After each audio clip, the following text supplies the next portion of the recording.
send pa rin po. Oo. Opo. Balikan ko lang, Doc, yung issue na binanggit nyo kanina na may mga kailangan pa kayong singilin dahil ngayong nagbabago yung mga requirements.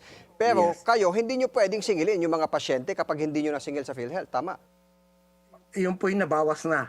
Ibig Oo. sabihin, services rendered na po yun Oo. na ipinangutang na po namin yan Mhm. and then ibinigay na namin sa mga pasyente. Oo. Ngayon, ang hinintay na lang po namin ay yung pagbabayad ng PhilHealth sa Oo. pagkakautang na yon. Oh, so, paano po yun? Palugi po yun on your part? Talaga pong nagkahirapan nung time na yon, nung yung unang Mhm. po na nabawasan yan. Kasi siyempre kami naman po mga pribadong ospital, wala kaming subsidiya sa gobyerno. So Mhm. talaga pong ang ginawa ng iba, nag-downsize, Mhm. pinaliit yung ospital na sa ganun may pagpatuloy ang kanilang paglilingkod Mhm. kahit po medyo maliit-liit yung ospital. So unti-unti naman pong bumabalik na ang kapasidad ng ating mga pribadong ospital.